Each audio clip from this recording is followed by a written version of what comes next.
الحمد لله نحمده ونستعينه ونستغفره ونعوذ بالله من شرور أنفسنا ومن سيئات أعمالنا من يهده الله فلا مضل له ومن يضلل فلا هادي له وأشهد أن لا إله إلا الله وحده لا شريك له وأشهد أن محمدًا عبده ورسوله أرسله بالهدى ودين الحق ليظهره على الدين كله ولو كره المشركون اللهم صل على محمد وعلى آل محمد كما صليت على إبراهيم وعلى آل إبراهيم إنك حميد مجيد اللهم بارك على محمد وعلى آل محمد كما باركت على إبراهيم وعلى آل إبراهيم في العالمين إنك حميد مجيد عباد الله أوصيكم ونفسي أولا بتقوى الله يا أيها الذين آمنوا اتقوا الله حق تقاته ولا تموتن إلا وأنتم مسلمون يا أيها الذين آمنوا اتقوا الله وقولوا قولا سديدا يصلح لكم أعمالكم ويغفر لكم ذنوبكم ومن يطع الله ورسوله فقد فاز فوزا عظيما يا أيها الناس اتقوا ربكم الذي خلقكم من نفس واحدة وخلق منها زوجها وبث منهما رجالا كثيرا ونساء واتقوا الله الذي تساءلون به والأرحام إن الله كان عليكم رقيبا أما بعد فإن أصدق الحديث كتاب الله وخير الهدي هدي محمد صلى الله عليه وسلم وشر الأمور محدثاتها وكل محدثة بدعة وكل بدعة ضلالة وكل ضلالة في النار അള്ളാഹുവിൻ്റെ സത്യവിശ്വാസികളായ അടിമകൾ തഖ്വയുള്ളവരായി ജീവിക്കുകയും അതുവഴി ദുനിയാവിലും ആഖിറത്തിലും അള്ളാഹു പൊരുത്തപ്പെടുന്ന ജീവിതം സമ്പാദിക്കുകയും ചെയ്യണമെന്ന് ആദ്യമായി എന്നോടും തുടർന്ന് നിങ്ങൾ ഓരോരുത്തരോടും വസിയത്ത് ചെയ്യും. അല്ലാഹു സുബ്ഹാനഹു വ തആല അവസാനമായി നിയോഗിച്ച പ്രവാചകൻ മുഹമ്മദ് മുസ്തഫ സല്ലല്ലാഹു അലൈഹി വസല്ലമ തങ്ങളാണ്. തങ്ങൾക്ക് ശേഷം ഇനി ഒരു നബിയില്ല, ഒരു റസൂലില്ല. അതേപോലെ തന്നെ ഒരു കിതാബ് ഇറങ്ങുന്ന പ്രശ്നവുമില്ല. നുബുവത്തിനെയും റിസാലത്തിനെയും കിതാബിനെയും പരിഗണിച്ചുകൊണ്ടുള്ള ഒരു പുതിയ ശരീഅത്ത് ഇനി നിലവിൽ വരികയില്ല. നിലവിലുള്ള ശരീഅത്തിൽ ഒന്നും കൂടാനില്ല, ഒന്നും കുറയാനില്ല. ആ രീതിയിൽ അഷ്റഫുൽ ഖൽക്കിൻ്റെ നുബുവത്തിനും റിസാലത്തിനും ശരീഅത്തിനും പൂർണ്ണതയുണ്ടാക്കി ലോകാവസാനം വരെ നിലനിൽക്കത്തക്ക വിധത്തിൽ അതിനൊരു പോറലുമേൽക്കുന്ന പ്രശ്നമില്ല. ഇന്നാ നഹ്നു നസ്സൽന ദിക്റ വ ഇന്നാ ലഹു ലഹാഫിളൂൻ. ഖുർആനും സുന്നത്തും നമ്മുടേതാണ്, അത് നാം നിലനിർത്തുക തന്നെ ചെയ്യും. ഇത് അള്ളാഹുവിൻ്റെ വഅദയാണ്. ഇവിടെ നഹ്നു നസ്സൽന ദിക്റ, ദിക്ർ കൊണ്ട് ഉദ്ദേശിക്കുന്നത് ഖുർആനും സുന്നത്തുമാണ്. ഖുർആൻ പിന്നെ സുന്നത്ത് അങ്ങനെയല്ല. ഖുർആനും സുന്നത്തും രണ്ടും ഒന്നിച്ച് തന്നെ പറഞ്ഞ് ശീലിക്കണം. ഖുർആൻ കഴിഞ്ഞാൽ പിന്നെ സുന്നത്ത് എന്നുള്ള പ്രയോഗം ഷിയാക്കളുടേതാണ്, അല്ലെങ്കിൽ മുഅ്തസിലിയാക്കളുടേതാണ്, അല്ലെങ്കിൽ യുക്തിവാദികളുടേതാണ്, അല്ലെങ്കിൽ സയൻസ് വാദികളുടേതാണ്. ഖുർആനും സുന്നത്തും ഒന്നിച്ച് തന്നെയാണ്. ഇനി ലോകാവസാനം വരെ അതിന് പകരം ഒരു ഹർഫ് പോലും വരുന്ന പ്രശ്നമില്ല. അതുകൊണ്ട് തന്നെ മുഹമ്മദ് മുസ്തഫ സല്ലല്ലാഹു അലൈഹി വസല്ലമ തങ്ങൾ ഖിയാമത്ത് നാൾ വരെ ഈ ദീൻ നിലനിൽക്കുന്നതിനാവശ്യമായ ഏർപ്പാടുകളുടെ നായകനാണ്. അഷ്റഫുൽ ഖൽക്ക് അഭിമുഖീകരിക്കുന്നത് അഥവാ അവസാനത്തെ റസൂല് അഭിമുഖീകരിക്കുന്നത് ആദ്യം ഖുറൈശികളെയാണ്. ഖുറൈശികൾ എന്നാൽ ആരാണ്? ഇബ്രാഹിം അലൈഹിസ്സലാത്തു വസ്സലാമിൻ്റെ മകൻ ഇസ്മായിലിൻ്റെ സന്താന പരമ്പരകളാണ് അവർക്കാണ് അറബികൾ എന്ന് പറയുന്നത്. ഇസ്മായിൽ അലൈഹിസ്സലാത്തു വസ്സലാമിൻ്റെ വഫാത്തിന് ശേഷം ഏതാണ്ട് 4000 ചില്ലോം കൊല്ലം കഴിഞ്ഞിട്ടാണ് മുഹമ്മദ് മുസ്തഫ തങ്ങൾ ജനിക്കുന്നത്. അഥവാ ഇബ്രാഹിം അലൈഹിസ്സലാത്തു വസ്സലാം വഫാത്തായിട്ട് 4500 കൊല്ലം കഴിഞ്ഞിട്ടാണ് മുഹമ്മദ് മുസ്തഫ തങ്ങൾ മക്കായിൽ ഖുറൈശി തറവാട്ടിൽ ആമിന അബ്ദുള്ള ദമ്പതികളുടെ മകനായി ജനിക്കുന്നത്. റസൂലുള്ള ജനിക്കുന്ന സന്ദർഭത്തിൽ നിലവിലുള്ള ദീൻ ഏതായിരുന്നു? റസൂലുള്ള ജനിക്കുന്ന സന്ദർഭത്തിൽ മക്കയിൽ നിലവിലുള്ള ദീൻ മതം ഏതായിരുന്നു? ഇന്ന് ലോകത്ത് നിലവിലുള്ള ഏതെങ്കിലും ഒരു മതമായിരുന്നോ? ഒരിക്കലുമല്ല. ഇന്ന് ലോകത്ത് നിലവിലുള്ള മതങ്ങൾ ഏതൊക്കെയാണത്? ഇന്ത്യക്കാർക്ക് പരിചയമുള്ള ആര്യമതം, ദ്രാവിഡ മതം, അത് ഖുറൈശികൾക്ക് പരിചയമില്ല. പിന്നെ ഉള്ളത് ഇസ്രായേലി സമൂഹത്തിൻ്റെ ജൂതമതം, അതും ഖുറൈശികൾക്ക് പരിചയമില്ല. പിന്നെ ഉള്ളത് ഈസാ അലൈഹിസ്സലാത്തു വസ്സലാമിൻ്റെ അനുയായികൾ എന്ന് പറയുന്നവരുണ്ടാക്കിയ ക്രിസ്തു മതം, അതും ഖുറൈശി സമൂഹത്തിന് പരിചയമില്ല. അപ്പൊ പിന്നെ ഖുറൈശി സമൂഹത്തിന് പരിചയമുള്ള ദീൻ ഏതാണ്? അത് ദീനുൽ ഇസ്ലാമാണ്. ഹസ്രത്ത് ഇബ്രാഹിം അലൈഹിസ്സലാത്തു വസ്സലാമിൻ്റെ പാരമ്പര്യത്തിലുള്ള ഇസ്ലാമാണ് അവർക്ക് പരിചയം. ഇസ്ലാമാണ് അവർക്ക് പരിചയമുള്ള ദീനെങ്കിൽ പിന്നെ മുഹമ്മദ് നബിൻ്റെ റിസാലത്തിൻ്റെ പ്രസക്തി എന്താണ്? മുഹമ്മദ് നബിയെ എന്തിനാണ് അല്ലാഹു തആല നബിയും റസൂലുമാക്കി നിയോഗിച്ചത്? അതും ഇബ്രാഹിം നബിക്ക് ശേഷം 4500 കൊല്ലത്തിൻ്റെ ഇടയിൽ ഒരു നബിയോ റസൂലോ ഖുറൈശികൾക്കിടയിൽ വന്നിട്ടില്ല.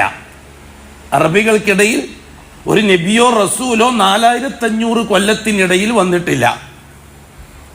വന്നത് മുഴുവനും ഇസ്രായേലികൾക്കിടയിലാണ്, ഇസ്ഹാഖ് നബിൻ്റെ സന്താന പരമ്പരകൾക്കിടയിലാണ്. ഇസ്രായേൽ സമൂഹം, ബനു ഇസ്രായേൽ, യാക്കൂബ് നബിൻ്റെ സന്താനങ്ങൾക്കിടയിലാണ് ആയിരക്കണക്കിന് നബിമാർ വന്നിരിക്കുന്നത്. രണ്ടും ഇബ്രാഹിം അലൈഹിസ്സലാത്തു വസ്സലാമിൻ്റെ പരമ്പരയാണ്. ഇബ്രാഹിം നബിൻ്റെ ഒരു മകൻ ഇസ്മായിൽ, ഇസ്മായിലിൻ്റെ പാരമ്പര്യം അറബികൾ, മറ്റേ മകൻ ഇസ്ഹാഖ്, ഇസ്ഹാഖിൻ്റെ പാരമ്പര്യം ഇസ്രായേലിയർ, ബനു ഇസ്രായേൽ. ഇബ്രാഹിം അലൈഹിസ്സലാത്തു വസ്സലാമിന് ശേഷം കഅബാലയത്തെ കേന്ദ്രമാക്കിക്കൊണ്ടാണ് ദീനുൽ ഇസ്ലാം നിലനിൽക്കുന്നത്. ഏതാണ്ടൊരു ചരിത്രം പരിശോധിച്ചാൽ ഒരു 4000 കൊല്ലത്തോളം ഇസ്ലാം അല്ലാത്ത വേറെ ഒന്നും കഅബാലയം കേന്ദ്രമാക്കിക്കൊണ്ടുള്ളതായിട്ട് നമ്മൾ കാണുന്നില്ല. അവർ പ്യൂർ ഇബ്രാഹിമി സുന്നത്തും ശരീഅത്തും അനുസരിച്ചാണ് ജീവിച്ചുകൊണ്ടിരുന്നത്. എവിടെയാണ് ഖുറൈശി സമൂഹത്തിൻ്റെ ഇസ്ലാം വ്യതിചലിക്കുന്നത്? എവിടെ നിന്നാണ് അവർ മാറുന്നത്? അഷ്റഫുൽ ഖൽക്ക് ജനിക്കുന്നതിൻ്റെ ഏതാണ്ട് ഒരു 500 കൊല്ലം മുമ്പ് അഷ്റഫുൽ ഖൽക്കിൻ്റെ 5ാമത്തെ ഉപ്പൂപ്പയായ ഖുസയ്യ് എന്ന ഖുറൈശി തറവാട്ടുകാരൻ്റെ കാലഘട്ടത്തിലാണ് അള്ളാഹു അല്ലാത്ത അള്ളാഹുവിലേക്ക് ചേരാനുള്ള ഔലിയാക്കളും അമ്പിയാക്കളും അടങ്ങുന്ന മരിച്ചുപോയ ഇടയാളുകൾ വരുന്നു ചേർന്നത്. ഈ ഇടയാളുകൾക്ക് അവർ ആലിഹത്ത് എന്നാണ് പേരിട്ടത്. ആലിഹത്ത് ഇലാഹ് എന്നതിൻ്റെ ബഹുവചനമാണ്. അപ്പൊ ഇലാഹ് എന്ന് പറഞ്ഞാൽ ഖുറൈശികൾക്ക് പരിചയമുള്ള ഇലാഹ് അള്ളാഹുവിലേക്ക് അടുക്കാനുള്ള മഹാന്മാരായ മരിച്ചുപോയ ഇടയാളുകൾ. ഈ ഇടയാളുകളിലൂടെ അവർ തവസ്സുൽ ചെയ്യും, ഇസ്തിഗാസ ചെയ്യും. പക്ഷെ നേർക്ക് നേരെ ഔലിയാക്കളോട് അവർ ചോദിച്ചവർക്ക് ശീലമില്ല. ലാത്തയോട് ലാത്ത എൻ്റെ കാര്യങ്ങളൊന്ന് നടത്തിത്തരണം, നിങ്ങളാണ് അള്ളാഹ് എന്നൊരിക്കലും ഖുറൈശികൾ വിശ്വസിച്ചിരുന്നില്ല. ഉസ്സ, മനാത്ത ഇവരൊക്കെ ഖുറൈശി സമൂഹത്തിൽ മരിച്ചുപോയ മഹത്തുക്കളാണ്. ഇബ്രാഹിമി സുന്നത്തും ശരീഅത്തും അനുസരിച്ച് ജീവിച്ച ഹുനഫാക്കളെ കൂട്ടത്തിൽപ്പെട്ട മഹാന്മാരാണ്. ഈ മഹാന്മാര് മരിച്ചതിന് ശേഷം അവർ എന്ത് ചെയ്തു? അവർക്ക് സ്മാരകങ്ങൾ ഉണ്ടാക്കി. അതിനാണ് ജാറങ്ങൾ എന്ന് പറയുന്നത്. മരിച്ചുപോയ മഹദി മഹാന്മാർക്ക് വേണ്ടി ജീവിച്ചിരിക്കുന്നവർ ഉണ്ടാക്കിയെടുക്കുന്ന അടയാളങ്ങളാണ് ജാറങ്ങൾ. ചിലപ്പോൾ അത് സ്വനമുകളായി രൂപിക്കും. സ്വനമുകൾ ആ മരിച്ചുപോയവരെ അതേ കോലത്തിൽ ഉണ്ടാക്കുന്ന രൂപങ്ങൾ. ചിലപ്പോൾ വസനുകൾ എന്ന് പറഞ്ഞാൽ മരിച്ചുപോയവരുടെ അതേ കോലത്തിൽ രൂപത്തിലായിരിക്കുകയില്ല, അവരുമായി ബന്ധപ്പെട്ട ബർക്കത്തിൻ്റെ എന്തെങ്കിലും ഒരു അംശങ്ങളായിരിക്കും. ഒന്നിക്കൽ അവരുപയോഗിച്ച തുണി, അല്ലെങ്കിൽ അവർ തണലിൽ ഇരുന്ന മരം, അല്ലെങ്കിൽ അവർ ഭക്ഷണത്തിന് ഉപയോഗിച്ച പാത്രങ്ങൾ, അല്ലെങ്കിൽ അവരിട്ട ചെരുപ്പുകൾ, അല്ലെങ്കിൽ അവരുമായി ബന്ധപ്പെട്ട എന്തെങ്കിലും ഒന്നും കിട്ടിയിട്ടില്ലെങ്കിൽ അവരുടെ ഖബറിന്റെ മേലെ കല്ലുകൊണ്ട് കെട്ടിയുണ്ടാക്കി അതിൽ ബറക്കത്തുണ്ട് എന്ന് വിശ്വസിക്കുന്ന രീതി. ഇതാണ് ഖുറൈശികൾക്ക് പരിചയമുള്ള ഇലാഹുകൾ.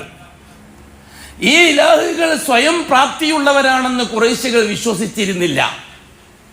ഈ ഇലാഹുകൾക്ക് സ്വന്തം എന്തെങ്കിലും കഴിവുണ്ട് എന്നവർ വിശ്വസിച്ചിരുന്നില്ല. ഈ ഇലാഹുകൾക്ക് സമതീയത്തുണ്ട് എന്നവർ വിശ്വസിച്ചിരുന്നില്ല. ഈ ഇലാഹുകൾ സ്വയം പ്രാപ്തിയുള്ളവരാണ്, സ്വയം നിലനിൽക്കുന്നവരാണ് എന്നവർ വിശ്വസിച്ചിരുന്നില്ല. അള്ളാഹുവിൽ നിന്ന് കിട്ടിയ കഴിവാണത്, ബഹുമാനമാണത്. ബഹുമാനത്തെ മുൻനിർത്തി ഞങ്ങൾ അള്ളാഹുവിലേക്ക് അടുക്കാൻ വേണ്ടിയിട്ടാണ് എന്നാണ് ഖുർആനിലൂടെ അവരുടെ വിശ്വാസത്തെ പറ്റി പറഞ്ഞത്.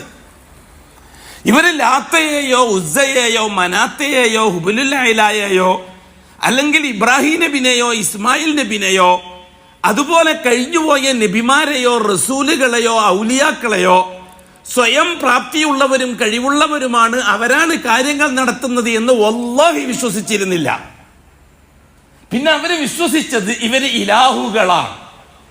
ഇലാഹ് റബ്ബ് നമ്മൾ രണ്ടും പറഞ്ഞു തന്നിട്ടുണ്ട്. റബ്ബുന്നാസ് ഇലാഹുന്നാസ് അല്ലേ? സൂറത്ത് നാസിൽ ഖുൽ അഊദു ബി റബ്ബിന്നാസ് മലിക്കിന്നാസ് ഇലാഹിന്നാസ്. അവിടെ റബ്ബ് ഇലാഹാണെങ്കിൽ പിന്നെ ഇലാഹിന്നാസ് പറയേണ്ടതില്ല. ഇലാഹാണ് റബ്ബെങ്കിൽ പിന്നെ റബ്ബിന്നാസും പറയേണ്ടതില്ല. ഖുറൈശികൾക്ക് ഇത് രണ്ടും അറിയാം. റബ്ബ് ആരാണെന്നും ഖുറൈശികൾക്കറിയാം, ഇലാഹ് ആരാണെന്നും ഖുറൈശികൾക്കറിയാം. റബ്ബ് എന്ന് പറഞ്ഞാൽ ഈ പ്രപഞ്ചം അഖിലാണ്ടത്തെയും ഉടമപ്പെടുത്തി നിർമ്മിച്ച് നിയന്ത്രിച്ച് നമ്മുടെ ആവശ്യങ്ങൾ മുഴുവനും കൃത്യസമയത്ത് നിറവേറ്റി തരുന്നവനായ ഒരുത്തൻ, അവനെ വിളിക്കാൻ ഉപയോഗിക്കുന്ന പേരാണ് റബ്ബ്. ഇത് അന്നും ഇന്നും എന്നും അങ്ങനെ തന്നെയായിരുന്നു ലോകത്ത് ഉടമസ്ഥനായ അള്ളാഹുവിനെ വിശ്വസിച്ചു പോകുന്നത്. ഏത് മതക്കാരായാലും ശരി, ഹിന്ദു മതങ്ങളാവട്ടെ, ക്രിസ്തു മതങ്ങളാവട്ടെ, ജൂതമതങ്ങളാവട്ടെ, മജൂസി മതങ്ങളാവട്ടെ, ഏത് മതക്കാരും അള്ളാഹുവിനെ റബ്ബായി പരിഗണിക്കുന്നവരാണ്. ഇന്നും ഇവിടുത്തെ ദ്രാവിഡ മതം അള്ളാഹുവിനെ റബ്ബായി പരിഗണിക്കുന്നവരാണ്. ആര്യമതം അള്ളാഹുവിനെ റബ്ബായി പരിഗണിക്കുന്നവരാണ്. ക്രിസ്ത്യാനികളും ജൂതന്മാരും അള്ളാഹുവിനെ റബ്ബായി പരിഗണിക്കുന്നവരാണ്. ഷിയാക്കള് അള്ളാഹുവിനെ റബ്ബായി പരിഗണിക്കുന്നവരാണ്. ഇവർക്കാർക്കും അങ്ങനെ ഇങ്ങോട്ട് കിട്ടുന്ന കഴിവുള്ളവനായ, എല്ലാറ്റിൻ്റെയും ഉടമസ്ഥതയുള്ള, എല്ലാറ്റിനെയും നിർമ്മിക്കുന്ന, എല്ലാറ്റിനെയും നിയന്ത്രിക്കുന്ന ഒരുത്തൻ അള്ളാഹുവാണ് എന്ന് വിശ്വസിക്കുന്നവരാണ് എല്ലാവരും. ആര്യദ്രാവിഡ സമൂഹം അള്ളാഹുവിൽ നിന്ന് കാര്യങ്ങൾ നേടാൻ ദേവികളെയും ദേവന്മാരെയും ഇടയാളകളാക്കുന്നു. ജൂത സമൂഹം അള്ളാഹുവിൽ നിന്ന് കാര്യങ്ങൾ നേടാൻ ഉസൈറിനെ ഇടയാളാക്കുന്നു. ക്രിസ്ത്യാനികൾ അള്ളാഹുവിൽ നിന്ന് കാര്യങ്ങൾ നേടാൻ യേശുവിനെ, ഈസാ നബിയെ ഇടയാളാക്കുന്നു. ഷീഈ മതക്കാര് അള്ളാഹുവിൽ നിന്ന് കാര്യങ്ങൾ നേടാൻ തങ്ങളെയോ ശൈഖിനെയോ വലിയനെയോ ഇതുപോലെയുള്ളവരെ ഇടയാളാക്കുന്നു. ഈ പറയപ്പെട്ട മതക്കാർക്കാർക്കും അള്ളാഹു റബ്ബാണെന്നുള്ള കാര്യത്തിൽ അഭിപ്രായവ്യത്യാസമില്ല. പിന്നെ എവിടെയാണ് പ്രശ്നമുണ്ടാകുന്നത്? അള്ളാഹു അല്ലാത്ത ഇലാഹുകൾ ആവശ്യമുണ്ടോ ഇല്ലേ എന്ന കാര്യത്തിലാണ് പ്രശ്നം. ഈ പ്രശ്നം ആദ്യം തുടങ്ങി വെച്ചത് ഞാൻ നേരത്തെ സൂചിപ്പിച്ചതുപോലെ അഷ്റഫുൽ ഖൽക്കിന്റെ ഉപ്പുപ്പ ഖുസൈയി എന്നവരുടെ കാലഘട്ടത്തിൽ സിറിയയിൽ നിന്ന് കച്ചവടത്തിന് പോയിട്ട് വരുമ്പോൾ കൊണ്ടുവന്ന ഹുബുലുൽ ഐല എന്ന ഏതോ ഒരു മഹാന്റെ രൂപത്തെ കഅബാലയത്തിന്റെ പരിസരത്ത് വെച്ച് നമ്മളെല്ലാം പാപികളും ദോഷികളും കൊലയാളികളും വ്യഭിചാരികളും കള്ളുകുടിയന്മാരും ചൂതാട്ടക്കാരുമാണ്, നമുക്ക് അള്ളാഹുവിനെ കടുക്കാൻ യാതൊരു ഇതുമില്ല, യോഗ്യതയുമില്ല, അതുകൊണ്ട് അള്ളാഹുവിലേക്ക് നമ്മളെ അടുപ്പിക്കാനുള്ള ഒരു മഹാൻ ആണ് ഇത്. ഈ രീതിയിലാണ് അവരെ പരിചയപ്പെടുത്തുന്നത്. അതോടുകൂടിയാണ് കഅബാലയത്തിന്റെ പരിസരത്ത് താമസിക്കുന്ന ഖുറൈശികളിലേക്ക് ഇലാഹുകൾ കടന്നു വരുന്നത്. അപ്പൊ ഇലാഹ് മീൻസ് അള്ളാഹുവിൽ നിന്ന് കാര്യങ്ങൾ നേടാൻ ഇടയാളാക്കി വെക്കുന്നവർ. ആ ഇടയാള് ആരും ആവാം, ആണാവാം, പെണ്ണാവാം, ദേവിയാവാം, ദേവനാവാം, ഈസയാവാം, മറിയമാവാം, ഉസൈറാവാം, അതേപോലെ തന്നെ ലാത്തയോ മനാത്തയോ ഉസ്സയോ ആവാം. ആ പാരമ്പര്യം ഇന്ന് മൊയ്തീൻ ശേഖ് തങ്ങളാകാം, റിഫായി ശേഖ് തങ്ങളാകാം, മാലിക് ദിനാർ തങ്ങളാവാം. ആ പാരമ്പര്യം അങ്ങനെ ഇന്നും നിലനിൽക്കുന്നു. ഇവിടെ മുഹമ്മദ് മുസ്തഫ സല്ലല്ലാഹു അലൈഹി വസല്ലമ തങ്ങൾ ദീനുൽ ഇസ്ലാമിന്റെ അഡ്രസ്സിൽ ചെയ്ത ദഅവത്തിന്റെ തുടക്കം എന്താണ്? ലാ റബ്ബ ഇല്ലല്ലാഹ് എന്ന് പറയാനാണോ, ലാ ഇലാഹ ഇല്ലല്ലാഹ് എന്ന് പറയാനാണോ? ഈ ഇരിക്കുന്ന നിങ്ങൾക്ക് ഓരോരുത്തർക്കും അറിയാം, ലോകത്തിനും അറിയാം, ലാ റബ്ബ ഇല്ലല്ലാഹ് എന്ന് ഖുറൈശികൾക്ക് പരിചയപ്പെടുത്തി കൊടുക്കേണ്ട ആവശ്യമില്ല.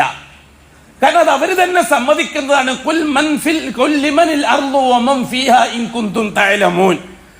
നിങ്ങൾക്ക് വിവരമുണ്ടെങ്കിൽ ഈ ഭൂമിയും ഭൂമിയുടെ സകലതും ആരതാണെന്നൊന്ന് പറ എന്ന് ചോദിക്കാൻ അള്ളാഹു നബിതങ്ങളെ ഏൽപ്പിച്ചപ്പോൾ, നബിതങ്ങൾ അത് ഖുറൈശി സമൂഹത്തോട് ചോദിച്ചപ്പോൾ സയഖൂലൂന ലില്ലാഹ്, അത് അള്ളാഹു ആണ് എന്നവർ മറുപടി പറഞ്ഞു. അതായത് റബ്ബായ അള്ളാഹ്, മാലിക്കായ അള്ളാഹ്, ഖാലിഖായ അള്ളാഹ്, റാസിഖായ അള്ളാഹ്. വീണ്ടും ചോദിക്കാൻ പറഞ്ഞു, ഖുൽ മൻ റബ്ബുസ് സമാവാതി സബഇ വറബ്ബുൽ അർളി വറബ്ബുൽ അർശിൽ അളീം. ഈ ആകാശങ്ങളുടെയും ഭൂമിയുടെയും അർശിന്റെയും റബ്ബ് ആരാണെന്ന് ചോദിക്കവരോട്. സയഖൂലൂന ലില്ലാഹ്, അപ്പോഴും അവർ പറഞ്ഞു അള്ളാഹുവാണ്. അപ്പൊ അള്ളാഹുവിന്റെ കാര്യത്തിൽ ഖുറൈശികൾക്ക് സംശയമില്ല. ഈ പ്രപഞ്ചത്തിന്റെ മാലിക്കായ റബ്ബായ അള്ളാഹിന്റെ കാര്യത്തിൽ ആദം അലൈഹിസ്സലാത്തു വസ്സലാം തൊട്ട് ഈ 2024 വരെ ഭൂലോകത്ത് ജീവിക്കുന്ന ആർക്കും റബ്ബ് അള്ളാഹു ആണ്, ഈ പ്രപഞ്ചത്തിന്റെ മാലിക്കും ഖാലിക്കും മുദബ്ബിറുമായ അള്ളാഹു ആണെന്നുള്ള കാര്യത്തിൽ സംശയമില്ല. പിന്നെ എവിടെയാണ് റസൂലുകൾക്ക് ജോലി ചെയ്യേണ്ടി വന്നത്? റസൂലുകളെ നിയോഗിക്കേണ്ടി വന്നത് എവിടെയാണ്? അള്ളാഹു റബ്ബാണ് എന്ന് സമ്മതിപ്പിക്കാനാണോ? വല്ലാഹി അല്ല. കാരണം അള്ളാഹു റബ്ബാണ് എന്ന് വിശ്വസിക്കുന്ന സമൂഹത്തിലേക്കാണ് റസൂല് വരുന്നത്. ഹസ്രത്ത് നൂഹ് നബി തൊട്ട ഹബീബായ മുത്തായ മുസ്തഫ റസൂലുള്ളാഹി സ്വല്ലല്ലാഹു അലൈഹി വസല്ലം വരെ. പിന്നെ ഈ റസൂലുകളുടെ ജോലി എന്താണ്? എന്തിനായിരുന്നു റസൂലുകൾ വന്നത്? ബഹുമാനപ്പെട്ട ആദമിന് ശേഷം 10 തലമുറകൾ കഴിഞ്ഞപ്പോൾ അള്ളാഹുവിൽ നിന്ന് കാര്യങ്ങൾ നേടാൻ മഹാന്മാരുടെ ഇടയാളത്വം വേണമെന്ന ചിന്താഗതിയിലേക്ക് ശൈത്താൻ സമൂഹത്തെ നീക്കി. ആദം നബിന്റെ 11ാമത്തെ തലമുറയിൽ ആ ചിന്താഗതിയിലൂടെ അന്ന് മരിച്ചു പിരിഞ്ഞുപോയ 5 ഔലിയാക്കളായ വദ്, സുവാ, അത് ഖുർആൻ പരിചയപ്പെടുത്തി തരുന്നുണ്ട് സൂറത്തു നൂഹിൽ. ഈ 5 ഔലിയാക്കളുടെ കബറുകൾ മോടി പിടിപ്പിച്ച് ആ കബറുകളിൽ കിടക്കുന്ന മഹാന്മാരെ ഇടയാളാക്കി തവസ്സുലാക്കി ഇസ്തിഗാസയാ ചെയ്ത് അള്ളാഹുവിൽ നിന്ന് കാര്യങ്ങൾ നേടണം എന്ന ശൈത്താനിയത്തിന്റെ ചിന്ത കടുകടുത്ത രീതിയിലുള്ള ശിർക്കിലേക്ക് അവരെ എത്തിച്ചു. അപ്പൊ ശിർക്ക് എന്ന് പറഞ്ഞാൽ ഏത് കാര്യത്തിലാണ്? റുബൂബിയത്തിലല്ല, ഉലൂഹിയത്തിലാണ്. അങ്ങ് ഇങ്ങോട്ട് കിട്ടുന്ന കാര്യത്തിൽ അള്ളാഹുവിനോടൊപ്പം ആരെങ്കിലും ഉണ്ട് എന്ന് ആരും വിശ്വസിച്ചിട്ടില്ല. പിന്നെ എന്താണ് ശിർക്ക്? ഇങ്ങോട്ട് അള്ളാഹുവിൽ നിന്ന് കാര്യങ്ങൾ നേടാൻ അങ്ങോട്ട് അള്ളാഹുവിന്റെ മുമ്പിൽ സമർപ്പിക്കാനുള്ള എന്തെങ്കിലും തരത്തിലുള്ള സനമോ വസനോ ആണ് ഇലാഹുകൾ എന്നവർ വിശ്വസിച്ചു. ഇവിടെ നൂഹ് നബി അലൈഹിസ്സലാത്തു വസ്സലാം ആ ഖൗമിനോട് പറഞ്ഞത് മാ ലക്കും മിൻ ഇലാഹിൻ ഗൈറു എന്നാണ്, മാ ലക്കും മിൻ റബ്ബിൻ ഗൈറുഹു എന്നല്ല. അല്ലാഹ് അല്ലാതെ ഒരു റബ്ബ് നിങ്ങൾക്കില്ല എന്നല്ല നൂഹ് നബി പറഞ്ഞത്. മാ ലക്കും മിൻ ഇലാഹിൻ ഗൈറു, അല്ലാഹു അല്ലാത്തൊരു ഇലാഹ് നിങ്ങൾക്കില്ല എന്നാണ് വരുന്നത്. അതിന്റെ അർത്ഥം എന്താ?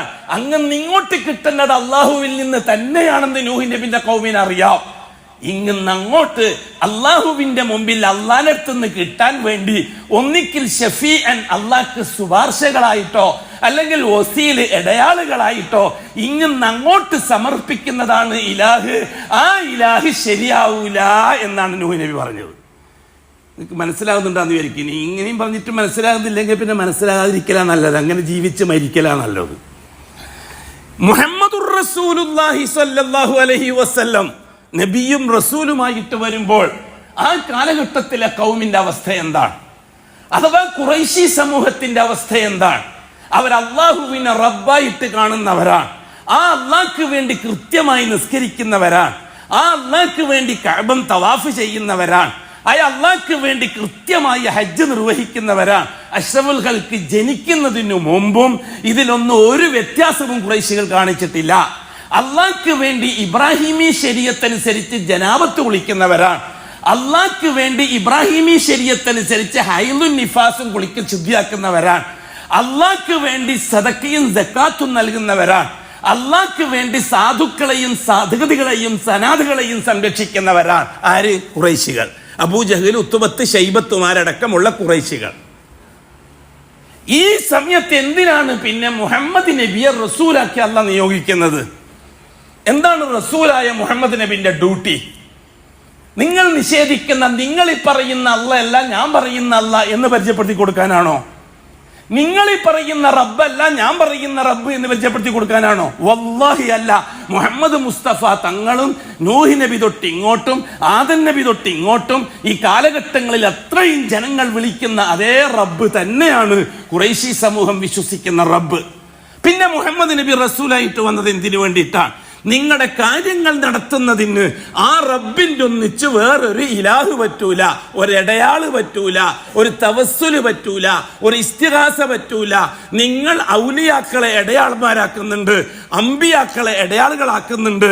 അതുകൊണ്ട് നിങ്ങളെ വിശ്വാസം പിഴച്ചിരിക്കുകയാണ്. അതിനാൽ നിങ്ങൾ പ്രഖ്യാപിക്കണം, ഖൂലൂ ലാ ഇലാഹ ഇല്ലല്ലാഹ്, ഇന്നു മുതൽ അള്ളാഹുവിലേക്ക് അടുക്കാൻ ഞങ്ങൾ വേറെ ആരെയും പരിഗണിക്കുകയില്ല എന്ന് നിങ്ങൾ പ്രഖ്യാപിക്കണം. ബഹുമാനപ്പെട്ട റസൂലുള്ളാഹി സ്വല്ലല്ലാഹു അലൈഹി വസല്ലം സഫാ മലയുടെ മുകളിൽ കയറി നിന്നുകൊണ്ട് ഖൂലൂ ലാ ഇലാഹ ഇല്ലല്ലാഹ് എന്ന് പ്രസംഗിച്ചപ്പോൾ ഖുറൈശി സമൂഹം പൊട്ടിത്തെറിച്ചത് എന്തിനാണ്? കഅബത്തിന്റെ റബ്ബിനെ മുഹമ്മദ് നബി മാറ്റി എന്ന ഡ്രസ്സിലാണോ? മസ്ജിദുൽ ഹറാമിന്റെ റബ്ബിനെ മുഹമ്മദ് നബി മാറ്റിക്കളഞ്ഞു എന്നതിന്റെ പേരിലാണോ? അല്ലെങ്കിൽ ഖുറൈശികളെ റബ്ബിനെ, ഖുറൈശികൾ വിശ്വസിക്കുന്ന റബ്ബിനെ മുഹമ്മദ് നബി മാറ്റിക്കളഞ്ഞു എന്നതിന്റെ പേരിലാണോ? ഒരിക്കലും ആയിരുന്നില്ല. ആ റബ്ബിനെ തന്നെയാണ് മുഹമ്മദ് നബി പരിചയപ്പെടുത്തി കൊടുക്കുന്നത്. പിന്നെ മുഹമ്മദ് നബിയോട് ഇവർ പ്രശ്നം ഉണ്ടാക്കിയത് എന്തിനു വേണ്ടിയിട്ടാണ്? ആ അള്ളാഹുവിലേക്ക്, ആ റബ്ബിലേക്ക് അടുക്കാൻ വേറൊരാളും പറ്റുകയില്ല എന്ന് അള്ളാഹു നിശ്ചയിച്ചിരിക്കുന്നു. അതുകൊണ്ട് നിങ്ങൾ പ്രഖ്യാപിക്കണം, ലാ ഇലാഹ ഇല്ലല്ലാഹ്, ഇന്നു മുതൽ ലാ മഅബൂദ ബിഹഖിൻ ഇല്ലല്ലാഹ്, ഇടയാളായിട്ട്, ബർക്കത്തിന്റെ ആളായിട്ട്, ജാഹിന്റെ ആളായിട്ട് ഈ പറയപ്പെട്ട ഒരു മഹാനെയും മഹദിയെയും ഞാൻ അംഗീകരിക്കുന്നില്ല, എനിക്ക് എല്ലാറ്റിനും എൻ്റെ അല്ലാഹ് മതി എന്ന് നിങ്ങൾ പ്രഖ്യാപിക്കണം. ഖൂലൂ ലാ ഇലാഹ ഇല്ലല്ലാഹ് തുഫ്ലിഹു, എന്നാൽ നിങ്ങൾക്ക് വിജയിക്കാം ദുനിയാവിലും ആഖിറത്തിലും. അല്ലേ? ആ സമയത്ത് ഖുറൈശി സമൂഹത്തിന്റെ വിശ്വാസം എന്തായിരുന്നു? അവരുടെ അമാലുകൾ എന്തായിരുന്നു? അബൂജഹൽ, ഉത്ബത്ത്, ശൈബത്തുമാരടക്കമുള്ളവർ അള്ളാഹുവിന് വേണ്ടി ഹജ്ജ് ചെയ്യുന്നവരായിരുന്നില്ലേ അതുവരെ? അള്ളാഹ്ക്ക് വേണ്ടി ഉംറ ചെയ്യുന്നവരായിരുന്നില്ലേ അതുവരെ? അവർ കൃത്യമായി തവാഫ് ചെയ്യുന്നവരായിരുന്നില്ലേ അതുവരെ?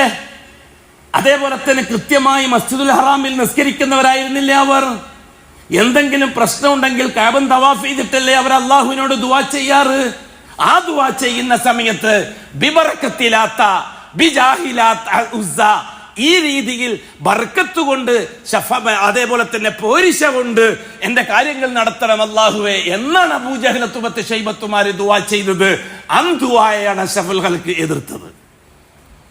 ഇന്ന് ആ കാലഘട്ടത്തിന്റെ പാരമ്പര്യം വളരെ കൃത്യമായി നിലനിൽക്കുകയാണ്. ഇന്നും അതേ വിഷയം തന്നെയാണ് സമൂഹത്തിന്റെ ഇടയിലുള്ളത്. മുഹമ്മദ് ഈ റിസാലത്തനുസരിച്ചുള്ള പാരമ്പര്യത്തിൽ നിലനിൽക്കുന്നവർ, അവർ കൃത്യമായി അള്ളാഹുവിനെ അംഗീകരിക്കുന്നവർ, അള്ളാഹിനെ വിളിച്ച് ദുആ ചെയ്യുന്നവർ, അള്ളാഹുവിനോട് കാര്യങ്ങൾ തേടുന്നവർ, വിക്ർ കൃത്യമായി ചൊല്ലുന്നവർ, തസ്ബീഹ് കൃത്യമായി ചൊല്ലുന്നവർ, അത് തന്നെയാണ് അന്ന് ഖുറൈശികളും ചെയ്തുകൊണ്ടിരുന്നത്. പിന്നെ എന്താണ് സംഭവം? അത് അള്ളാഹുവിൽ നിന്ന് എന്തെങ്കിലും കിട്ടണമെങ്കിൽ ഇന്ന് തങ്ങളെ ബർക്കത്ത് വേണം, ഇന്ന് ഷെയ്ഖിന്റെ ബർക്കത്ത് വേണം, അല്ലെങ്കിൽ ഇടയാള് വേണം, ഒന്നിക്ക് ഷഫീഅൻ ശുപാർശകനായിട്ട് വേണം, അല്ലെങ്കിൽ ലഹീറൻ സഹായിയായിട്ട് വേണം എന്ന് വിശ്വസിച്ചപ്പോഴാണ് അവർ ലാ ഇലാഹ ഇല്ലല്ലയെ ബാത്തിലാക്കിയവരായത്. ഖുറൈശികൾ ഏതൊരു ലാ ഇലാഹ ഇല്ലല്ലക്കെതിരാണോ ആ ലാ ഇലാഹ ഇല്ലല്ലക്കാണ് ഇന്നും ഖുറൈശി സമൂഹത്തിന്റെ പാരമ്പര്യക്കാര് എതിര്. ഇവിടെ നാം അഷ്റഫുൽ ഖൽഖിന്റെ സമൂഹത്തെ രണ്ടായി തിരിക്കാം. ഖുറൈശി സമൂഹത്തെ ഒരു വിഭാഗം അള്ളാഹുവിന്റെ തൃപ്തിക്ക് വേണ്ടിയും ഇഷ്ടത്തിന് വേണ്ടിയും അള്ളാന്റെ പൊരുത്തത്തിന് വേണ്ടിയും ഔലിയാക്കളെ ഇടയാളുകളാക്കി നിർത്തിയവർ, അള്ളാനെ തൃപ്തിപ്പെടുത്താൻ, അള്ളാഹ് വെറുക്കാതിരിക്കാൻ, അള്ളാഹ് ഇഷ്ടപ്പെടാൻ അള്ളാന്റെ ഔലിയാക്കളെ, അമ്പിയാക്കളെ, മരിച്ചുപോയ അമ്പിയാക്കളെ, ഔലിയാക്കളെ ഇടയാളാക്കി നിർത്തിയവർ. ഇതൊരു കൂട്ടം ഖുറൈശികൾ. വേറൊരു കൂട്ടം അവര് പൂർണ്ണമായും പുരോഹിതന്മാരുടെ ഔലിയാക്കളെ പറ്റിയുള്ള മനാക്കിബുകൾ, ഔലിയാക്കളെ പറ്റിയുള്ള പോരിശകൾ, കറാമത്തുകൾ, മുഅ്ജിസത്തുകൾ, അതേപോലെയുള്ള സംഭവങ്ങളാണ് അന്ന് ഖുറൈശി പ്രമാണിമാരായ നേതൃത്വം ഈ അനുയായികൾക്ക് പറഞ്ഞ് ബോധ്യപ്പെടുത്തി കൊടുത്തുകൊണ്ടിരുന്നത്. എന്തിന്? ഈ ജാറങ്ങളിൽ തന്നെ അനുയായികൾ നിലനിന്നു പോകാൻ. ഇന്നും പുരോഹിതന്മാര് ഔലിയാക്കളുടെ പോരിശകള്, കറാമത്തുകള്, ശ്രേഷ്ഠതകള് ഇതൊക്കെ വിശദീകരിച്ചു കൊടുക്കുകയാണ് ഇവിടുത്തെ സാധാരണക്കാരായ അനുയായികൾക്ക്. ഖുറൈശികളായ അനുയായികളും ഇന്നത്തെ സമൂഹത്തിലെ അനുയായികളും ഒരു വ്യത്യാസവും ഒരു കാര്യത്തിലും ഇല്ല. അവര് റബ്ബിനെ അംഗീകരിക്കുന്നവരാണ്, ഇവരും റബ്ബിനെ അംഗീകരിക്കുന്നവരാണ്. അവര് ഇലാഹിനെ പറയുമ്പോൾ ദേഷ്യം പിടിക്കുന്നവരാണ്, ഇവരും ഇലാഹിനെ പറയുമ്പോൾ ദേഷ്യം പിടിക്കുന്നവരാണ്. ഒരു വ്യത്യാസവും ചരിത്രത്തിൽ നാം കാണുന്നില്ല.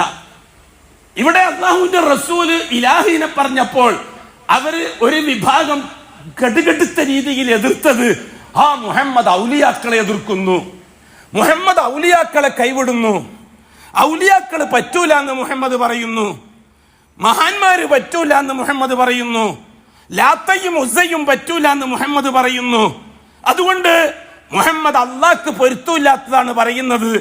നമ്മൾ ഏതൊരു അള്ളാനെയാണോ വിശ്വസിക്കുന്നത് ആ അള്ളാഹ്ക്ക് പൊരുത്തമില്ലാത്ത വർത്താനാണ് മുഹമ്മദ് പറയുന്നത്. അത് മുഹമ്മദ് പറയുന്നത് തെറ്റാണ്. അതുകൊണ്ട് മുഹമ്മദ് മഹാന്മാരെ ആദരിക്കാത്ത ആളാണ്, മഹാന്മാരെ അംഗീകരിക്കാത്ത ആളാണ്. മുഹമ്മദ് പറയുന്നു ഒറ്റ അള്ളാഹു മതി, ഈ പറയുന്ന ഇടയാളുകൾ പറ്റൂല.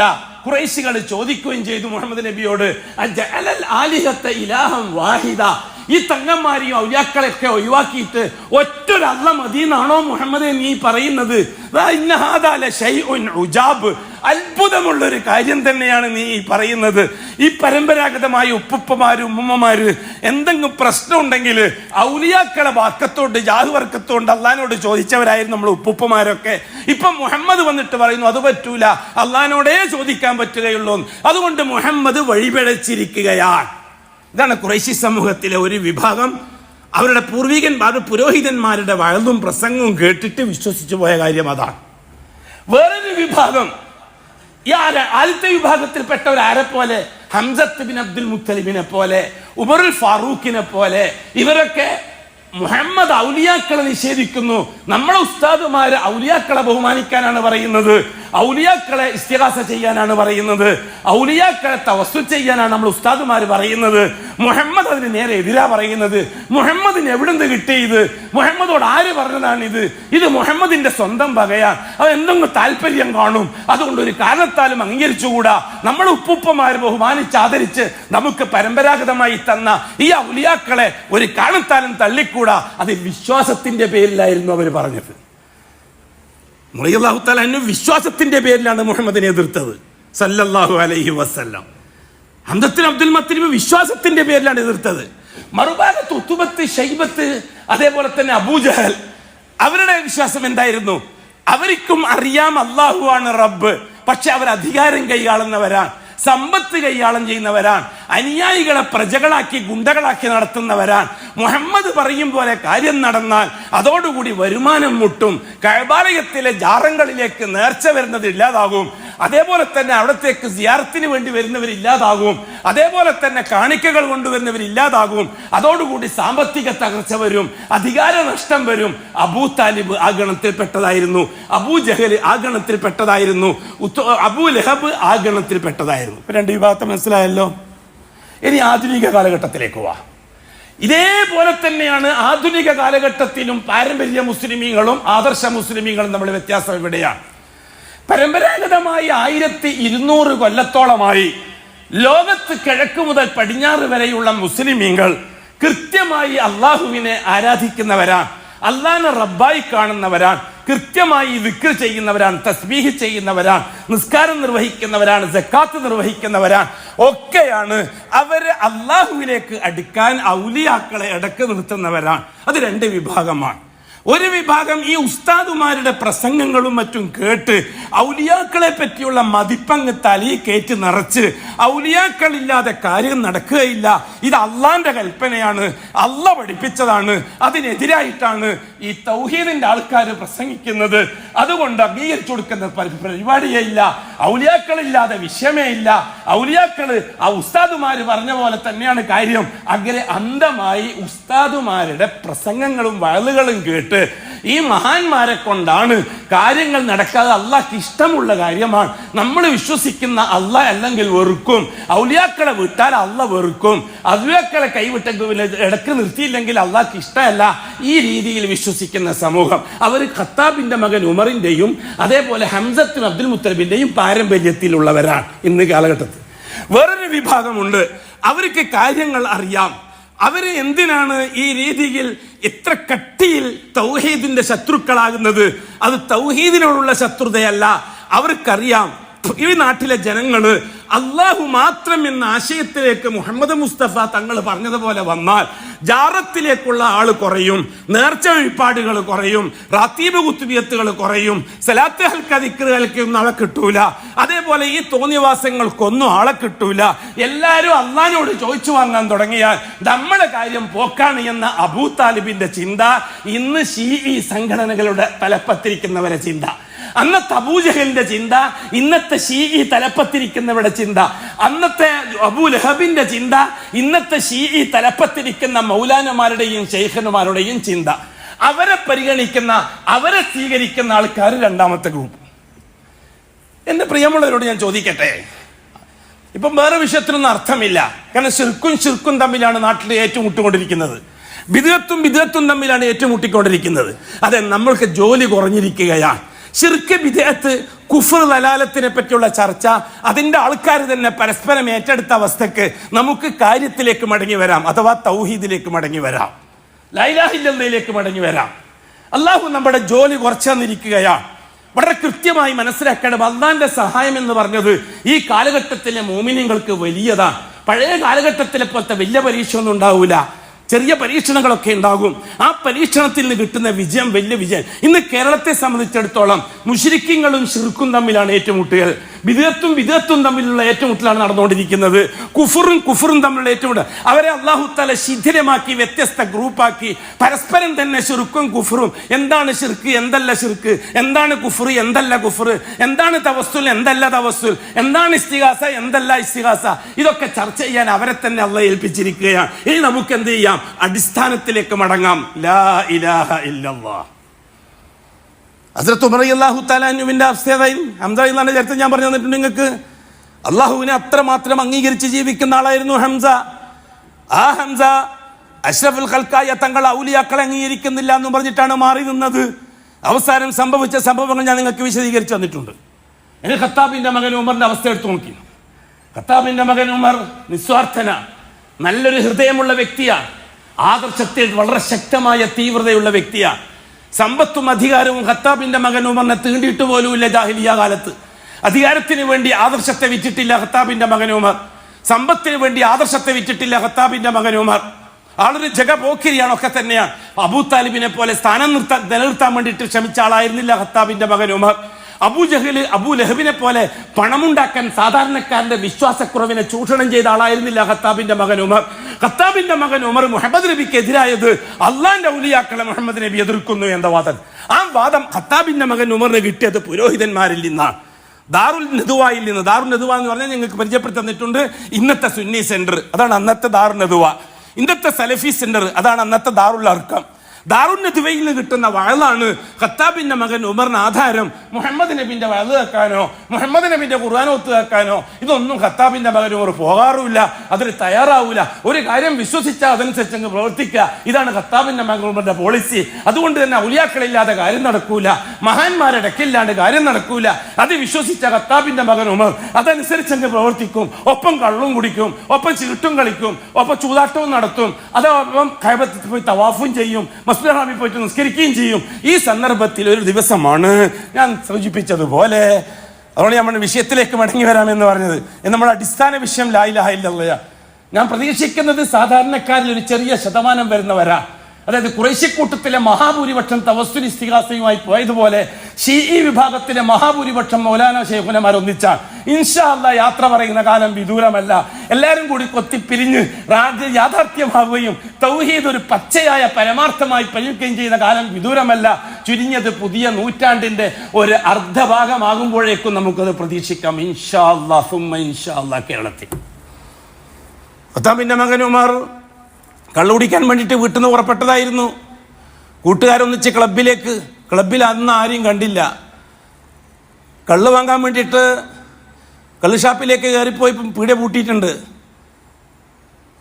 ഭയങ്കരമായ മദ്യാസക്തിയുള്ളൊരു വ്യക്തിയായിരുന്നു ഖത്താബിൻ്റെ മകൻ ഉമർ. കള്ള് ഷാപ്പ് പൂട്ടിയിട്ട് കണ്ടപ്പോൾ ഒറ്റക്കായി. ഏതാണ്ട് മഗ്രിബായി, സമയം സന്ധ്യയായി. നാം തവാഫ് ചെയ്തേക്കാം എന്ന് കരുതി കഅബാലയത്തിലേക്ക് പോയതാണ്. അതെങ്ങനെയായിരുന്നു അവർ? അപ്പുറം ക്ലബിലും പോവും, അപ്പുറം ബാറിലും പോവും, ഇപ്പുറം വന്നിട്ട് കൃത്യമായി ജമാഅത്തായിട്ട് നിസ്കരിക്കുകയും ചെയ്യും. ഷിയാക്കളെ രീതി അതാണ്.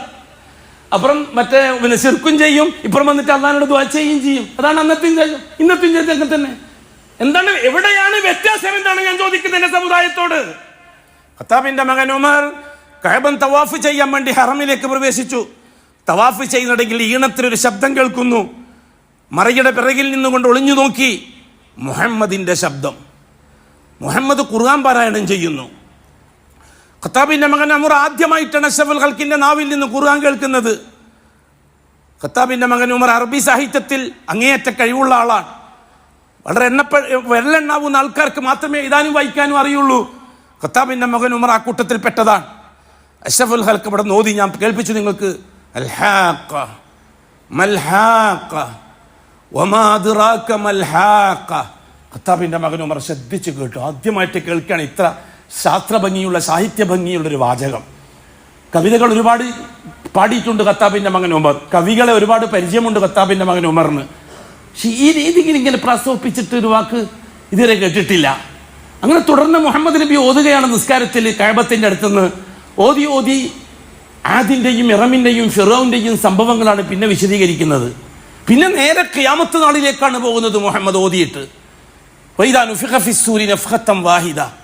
ഖിയാമത്ത് നാൾ കഴിഞ്ഞപ്പോൾ പിന്നെ മഹ്ശറിലേക്കാണ് മുഹമ്മദ് നബി ഔത്ത് പോയത്. ഖത്താബിന്റെ മകൻ ഉമർ ഇസ്ലാമിലേക്ക് വന്നതിന് ശേഷം പറയുമായിരുന്നു റളിയല്ലാഹു അൻഹു, ഫഖദ് അജിബ്തു മിൻ തഅലീഫിഹി. അതിൻ്റെ കോർവ എന്നെ വല്ലാതെ അത്ഭുതപ്പെടുത്തി. അതിൻ്റെ പ്രാസം അത് എന്നെ വല്ലാതെ അത്ഭുതപ്പെടുത്തി. അത് ഖത്താബിന്റെ മകൻ ഉമർ ആദ്യമായിട്ട് കേൾക്കുകയാണ്. ഉസ്താദുമാർ വിടുവായിരുന്നില്ല, ശൈഖുനമാർ വിടുവായിരുന്നില്ല. ഈ രീതിയിൽ അന്ധമായി ശൈഖുനമാരെ അംഗീകരിക്കുന്നവരെ ആരെയും നബി തങ്ങളുടെ അടുത്തേക്ക് പോകാൻ സമ്മതിക്കുമായിരുന്നില്ല. ഒരു പിടിച്ചു നിർത്തും. അതിനുവേണ്ടി എല്ലാ ഏർപ്പാടും ചെയ്യും അവര്. സിനിമ, കള്ള്, പെണ്ണ്, എല്ലാ ഏർപ്പാടുകളും ചെയ്യും. മുഹമ്മദ് മുസ്തഫ തങ്ങളുടെ ഖുർആൻ ശരീഫ് കേൾക്കാൻ പോകാതിരിക്കാൻ ശൈഖുനമാര്, അബൂ താലിബ് മൗനം ദീക്ഷിക്കും. അബൂജഹൽ, ഉത്തുബത്ത്, ശൈവത്തുമാര് വളരെ തീവ്രമായി പണിയെടുക്കും. ഖത്താബിന്റെ മകൻ ഉമർ അത്ഭുതപ്പെട്ടു. ഖത്താബിന്റെ മകൻ ഉമർ സ്വയം ചിന്തിച്ചു, ഇത് വല്ലാഹി ഹാദാ ഷായിറു ഷായിറുൻ കമാ കാലത്ത് ഖുറൈശി ഉസ്താദുമാർ പറയും പോലെ മുഹമ്മദ് ഒരു വല്ലാത്ത കവി തന്നെയാണ്. വല്ലാത്തൊരു കാവ്യ മാധുര്യമുണ്ട്. അഷ്റഫുൽ അപ്പോഴേക്ക് ഓതി തേടിയെത്തി. വമാ ഹുവ ബിഖൗലി ഷായിരിൻ ഖലീലൻ മാ തുഅ്മിനൂൻ. ആയത്തിന്റെ ലാസ്റ്റ് 40-ാമത്തെ ആയത്ത്. ഈ പരിശുദ്ധ ഖുർആൻ ഒരു കവിയുടെ വാക്കല്ല. അപ്പൊ ഉമർ ഇബ്രാഹിമിന്റെ ചിന്തക്കാരോ മറുപടി പറയും പോലെ തോന്നിയത് ഉമർ ഇബ്രാഹിം. ഹിദായത്ത് എന്ന് ചേരുമ്പോൾ അങ്ങനെയാ. ഹൃദയത്തിൽ ഹിദായത്തിന്റെ പരിശ്രമം ഉണ്ടെങ്കിൽ വന്ന് മുട്ടിയാൽ തുറക്കും. ഇല്ലെങ്കിൽ അബൂ താലിബിന്റെ മാതിരി മൗലാനമാര് തലപ്പാവും കെട്ടി അനുയായികളെയും പാലിച്ചിട്ട് ഇങ്ങനെ നിന്നോളൂ, അങ്ങനെ തന്നെ മരിക്കുകയും ചെയ്തോളൂ. നമുക്കെന്താ വിഷയം? നമുക്കിവിടെ എന്താണ് കാര്യം? നമുക്ക് കാര്യം ലാ ഇലാഹ ഇല്ലല്ലാഹ് ഉമ്മത്ത് മനസ്സിലാക്കണം. എന്നിട്ട് മരിക്കുന്നതിന് മുമ്പ് മുവഹിദായി ജീവിച്ച് മരിക്കണം. വേറെ എന്താണ് നമുക്ക് താല്പര്യം? ഇതില് ഈ പറയുന്നതിന്റെ പിറകെയുള്ള താല്പര്യം വേറെ എന്താ? ഇവരൊക്കെ കള്ളമായ താല്പര്യങ്ങൾ പറഞ്ഞ് അനുയായികളെ ബോധിപ്പിക്കുകയല്ലേ. നമുക്ക് വേറെ ലക്ഷ്യം എന്താ? നിങ്ങൾ എന്തായാലും എന്താ, മൻ ശാഅ ഫൽയുമിൻ, മനസ്സുള്ളവൻ അംഗീകരിച്ചാൽ മതി എന്നാണ് അള്ളാഹ് പറഞ്ഞിരിക്കുന്നത്. ഒമൻ ശാഅ ഫൽയക്ഫുർ, മനസ്സുള്ളവൻ നിഷേധിച്ചോട്ടെ എന്നാണ് അല്ലാഹു തആല പറഞ്ഞിരിക്കുന്നത്. അല്ലാഹു തആല വളരെ കൃത്യമായി സ്വാതന്ത്ര്യം കൊടുത്തിരിക്കുന്നു. ജാറത്തിൽ പോകുകയോ, നബിദിനം നടത്തിയോ, ഓണത്തിന്റെ ചോറ് തിന്നോ, വിഷുവിന്റെ ചോറ് തിന്നോ, നിങ്ങൾ അമ്പലത്തിൽ പോയിട്ട് തോകുകയോ, എന്ത് ചെയ്താലും അത് നിങ്ങളെ ഇഷ്ടം. നമ്മൾക്ക് ഈ തീവ്രത എന്തുകൊണ്ടാണ്? ഈ ഉമ്മത്ത് അവസാനം നശിക്കരുത് എന്ന് നിർബന്ധമുള്ളത് കൊണ്ടാണ്. അവസാനം മുവഹിദായി മരിക്കണമെന്ന് വല്ലാഹി ഈ ഉലമാക്കളും ഈ ഉമറാക്കളും ഈ ശൈഖുനമാരും മൗലാനമാരും ഉസ്താദുമാരും അവർ ലാ ഇലാഹ ഇല്ലല്ലാഹിലേക്ക് തിരിച്ചു വരണം. മിമ്പറുകളും മെഹ്റാബുകളും മുഹമ്മദ് ഈ റിസാലത്തിന്റെ ശബ്ദം ഉണ്ടാകണം. അബൂജഹൽ, ഉത്തുബത്ത്, ശൈബത്ത്, അബൂ താലിബിന്റെ ശബ്ദം മതിയാവണം എന്ന് നിർബന്ധമുള്ളത് കൊണ്ടാണ്. അത്രയേ ഉള്ള കാര്യം, വേറെ ഒരു കാര്യം ഇതിലില്ല. അള്ളാഹു താല പറഞ്ഞ കാര്യം നിർബന്ധിച്ചിട്ട് ഏൽപ്പിക്കാൻ നമുക്കെന്താ ഉത്തരവ്? അള്ളാഹു താല നബിതങ്ങളോട് ചോദിച്ചല്ലോ, ഫല അല്ലക ബാഖിഉൻ നഫ്സക അലാ ആസാരിഹിം. ഓ മുഹമ്മദ് നബി, ഈ കുറ്റം കെട്ട വർഗം ജാറത്തിപ്പോയിട്ടും മറ്റും ഷഫാഅത്ത് ചെയ്തിട്ടും തവസ്സുൽ ചെയ്തിട്ടും ഇസ്തിഗാസ ചെയ്തിട്ടും കള്ളു കുടിച്ചിട്ടും പെണ്ണ് പിടിച്ചിട്ടും ജീവിക്കുന്നത് കണ്ടിട്ട് നിങ്ങൾ നിങ്ങളെ സ്വന്തം തടിയെ തന്നെ നശിപ്പിച്ച് കളയും തോന്നുമല്ലോ നബിയെ. ഫല അല്ലക ബാഖിഉൻ നഫ്സക അലാ ആസാരിഹിം ഇല്ലം യുഅ്മിനു ബിഹാദൽ ഹദീസി അസഫ. ഈ ഖുർആൻ അംഗീകരിക്കുന്നില്ല എന്ന് പറഞ്ഞിട്ട് നിങ്ങളിങ്ങനെ രാവും പകലും മെനക്കെട്ടിട്ട് തലയിട്ടടിക്കുന്നത് നിങ്ങൾ സ്വയം നശിപ്പിച്ച് അങ്ങനെയൊന്നും മെനക്കേണ്ട നബിയെ. ഹിദായത്ത് ഞാൻ കൊടുത്തെങ്കിലേ ഉള്ളൂ, നിങ്ങൾ മെനക്കെട്ടു എന്നതുകൊണ്ടൊന്നും കിട്ടാൻ പോകുന്നില്ല. പക്ഷെ കാര്യം പറയാന്നുള്ളത് വമാ അലൈനാ ഇല്ലൽ ബലാഗുൽ മുബീൻ. കാര്യം ഏൽപ്പിച്ചത് കൃത്യമായി പറഞ്ഞു കൊടുക്കാന്നുള്ള നിങ്ങളുടെ ഉത്തരവാദിത്തമാണ്. ആ ഉത്തരവാദിത്തത്തെ പറ്റി നാളെ ചോദ്യം ചെയ്യപ്പെടുക തന്നെ ചെയ്യും. എന്നിട്ട് എന്തായി? വല്ലാഹി നബിമാരോട് അല്ലാഹു തആല ചോദിക്കൂല, നമ്മളോടും ചോദിക്കൂല. ആ വിശ്വാസം നമുക്കില്ല. നമ്മൾ ഇതെല്ലാം ചെയ്തിട്ട് ഇങ്ങനെ അട്ടഹസിച്ച് നേടി, ഒന്നും നേടണ്ട. റിസൾട്ട് അല്ല ചോദിക്കൂല. നീ അട്ടഹസിച്ച് എന്തായി, നീ ഇങ്ങനെ പിന്നെ കൂക്കിയിട്ട് എന്തായി അന്ന് അല്ലാഹു തആല ചോദിക്കൂല. നീ എന്ത് കൂക്കി, നീ അട്ടഹസിച്ചത് എന്ത്? അത് യൗമൈദിൻ തുഹദ്ദിസു അഖ്ബാറഹ. ഭൂമിക്ക് പറയാനുള്ളത് ഭൂമി പറയും. യൗമൈദിൻ തുഹദ്ദിസു അഖ്ബാറഹ. ഭൂമിക്ക് പറയാനുള്ളത് ഭൂമി പറയും. അപ്പൊ സഹാബാക്കൾ ചോദിച്ചു, എന്തോ നബിയെ പറയാൻ ഭൂമിക്ക്? മാ അഖ്ബാറുഹ. അപ്പൊ റസൂലുള്ളാഹി പറഞ്ഞു, ഈ ഭൂമിയുടെ പുറന്തൊലിക്ക് മുകളിൽ ഒരു മനുഷ്യൻ, ഒരു അടിമ, ഒരു അടിയാത്തി എന്തെങ്കിലും ഒന്ന് പറയുകയോ ചെയ്യുകയോ ചെയ്താൽ ആ പരിസരത്തുള്ള ചപ്പ് ചവറ് ജന്തു ജീവി പ്രാണി പക്ഷി പറവജാതികൾ മുഴുവനും നാളെ ആഖിറത്തിൽ ഇന്നവൻ ഇന്ന സ്ഥലത്ത് വെച്ച് ഇന്നത് പറഞ്ഞിട്ടുണ്ട് എന്ന് അള്ളാന്റെ മുമ്പിൽ ബോധിപ്പിക്കും. ഹാദിഹി അഖ്ബാറുഹ. അതാണ് ഭൂമിക്ക് പറയാനുള്ളത്. ഇതാണ് ഖുർആനെങ്കിൽ എനിക്കും അത്രയേ ഉള്ളൂ വിശ്വാസം. ഈ മിമ്പർ നാളെ അള്ളാഹുവിന്റെ മുമ്പിൽ പറയാം. ഈ മിഹ്റാബ് നാളെ അള്ളാഹുവിന്റെ മുമ്പിൽ. നിങ്ങൾ എന്തായി എന്നത് എന്നെ സംബന്ധിച്ചുള്ള വിഷയമല്ല. എൻ്റെ ആഗ്രഹം മാത്രമാണ് നിങ്ങൾ മുവഹിദുകളാവണമെന്നത്.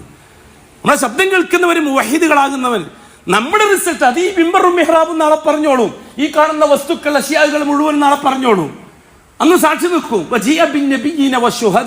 നബിമാരെയും സാക്ഷികളെയും ഹാജരാക്കി വിചാരണ ചെയ്ത സമയം അന്ന് പറയും ഇതെല്ലാം. ഞാൻ ഈ പറയുന്ന വാക്ക് നാളെ ഹാജരാകും, നിങ്ങൾ ഈ കേട്ടത് നാളെ ഹാജരാകും. എന്നിട്ട് ചർച്ചയുണ്ടാകും. ഇത്രയുള്ള കാര്യം. ഖത്താബിന്റെ മകൻ ഉമർ ചിന്തിച്ചു, കവിയുടെ വാക്കല്ലെങ്കിൽ എന്നാൽ മുഹമ്മദ് മായാജാലക്കാരനായിരിക്കും, മുഹമ്മദ് ഒരു കണിശക്കാരനായിരിക്കും. ഉടൻ തന്നെ അഷ്റഫുൽ ഖൗദ വമാ ഹുവ ബിഖൗലി കാഹിൻ. ഇതൊരു ഒരു ഒരു മയാജാലക്കാരൻ്റെ അല്ലെങ്കിൽ ഒരു കങ്കട്ടി വിദ്യക്കാരൻ്റെ വാക്കുമല്ല. അപ്പം അതിന് മറുപടി ഉമർ ചിന്തിക്കുന്നു, അഷ്റഫുൽ ഓതുന്നു ഖുർആൻ സൂറത്തുൽ ഹാക്ക.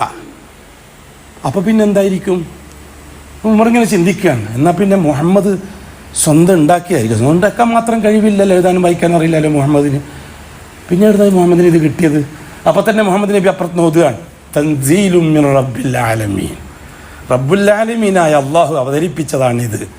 ഉമറിന് അതിനും കിട്ടിയ മറുപടി. ഉമർ ഇങ്ങനെ വിറക്കുക നിന്നെടുത്തുന്നത്. ഉമർ ആകമാനം പ്രയാസപ്പെടുകയാണ്.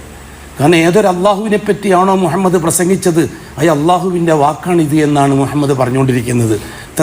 എന്നിട്ടൊരു മുന്നറിയിപ്പ് മുഹമ്മദിന്, വലൗ തഖവ്വല അലൈനാ ബഅദൽ അഖാവീൽ. മുഹമ്മദിൻ്റെ സ്വന്തം ഇഷ്ടപ്രകാരം ആളെ ബോധിപ്പിക്കാനും തൃപ്തിപ്പെടുത്താനും ഒരു വാക്കെങ്കിലും ഇതിൽ കൂട്ടിക്കടിപ്പിച്ചിട്ടുണ്ടെങ്കിൽ ലഖതഇനാ മിൻഹു ബിൽ യമീൻ. അവനെ ഞാൻ എൻ്റെ വലത്തെ കൈ കൊണ്ട് പിടിക്കും. സുമ്മ ലഖതഇനാ മിൻഹുൽ വതീൻ. അവൻ്റെ നാഡിയരമ്പ് ഞാൻ മുറിച്ച് കളയും. അപ്പോൾ മുഹമ്മദിനോട് പറയുന്നതല്ലല്ലോ ഇത്, മുഹമ്മദിനോട് വേറെ ആരോ പറയുന്നതാണല്ലോ. അപ്പം മുഹമ്മദിനെ വേറെ ആരോ പഠിപ്പിക്കുന്നതാണിത്. അതാരാണ്? അതറിയണം. റസൂലുള്ളാഹി സ്വല്ലല്ലാഹു അലൈഹി വസല്ലം നിസ്കാരം തീർന്നു. ഖത്താബിന്റെ മകൻ ഉമർ വീട്ടിലേക്ക് തിരിച്ചുപോയി. ഉറക്കം വരുന്നില്ല. ഹംസ പറഞ്ഞ പോലെ.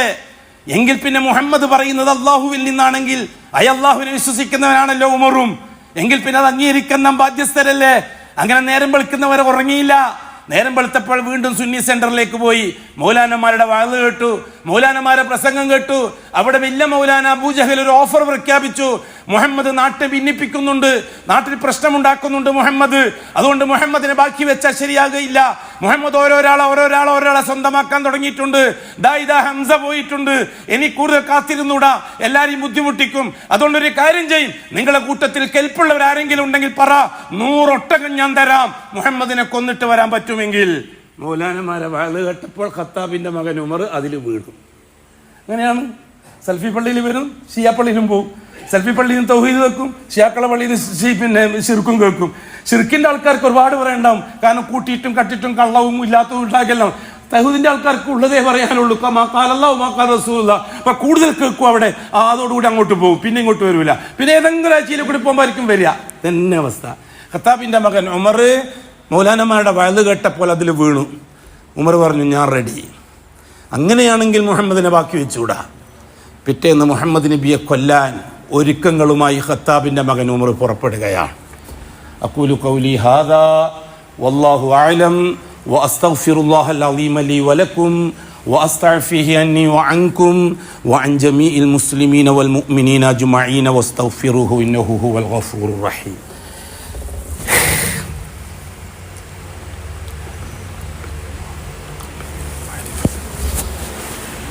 അൽഹംദുലില്ലാഹി റബ്ബിൽ ആലമീൻ വസ്സലാത്തു വസ്സലാമു അലാ അഷ്റഫിൽ മഖ്ലൂഖീൻ മുഹമ്മദിൻ വആലിഹി വസഹ്ബിഹി അജ്മഈൻ. ഇബാദല്ലാഹ് ഇത്തഖുല്ലാഹ ഹഖ്ക തുഖാതിഹി വലാ തമൂതുന്ന ഇല്ലാ വഅൻതും മുസ്ലിമൂൻ. വാള് കൊടുത്തിട്ട് പുറപ്പെട്ടു ഖത്താബിന്റെ മകൻ ഉമർ. ഈ ഔലിയാക്കളെ ശത്രുവിനെ ബാക്കി വെച്ചാൽ പറ്റൂല. ഈ മഹാന്മാരെ എതിർക്കുന്ന മുഹമ്മദിനെ ബാക്കി വെച്ചാൽ പറ്റൂല. പരമ്പരാഗതമായി 500 കൊല്ലമായിട്ട് നാം ആദരിച്ചു വരുന്ന ആചാരങ്ങളെ തകർക്കുന്ന മുഹമ്മദ് ജനങ്ങൾക്കിടയിൽ ഭിന്നിപ്പുണ്ടാക്കി, ഫറഖ ബൈനന, നമുക്കിടയിൽ ഗ്രൂപ്പ് ഉണ്ടാക്കി. മുഹമ്മദ് കുടുംബത്തെ തകർത്തു, ബന്ധങ്ങളെ തകർത്തു. മുഹമ്മദ് നാശമാണ്, കൊന്നേ പറ്റൂ. ഖത്താബിന്റെ മകൻ ഉമർ പുറപ്പെട്ടു.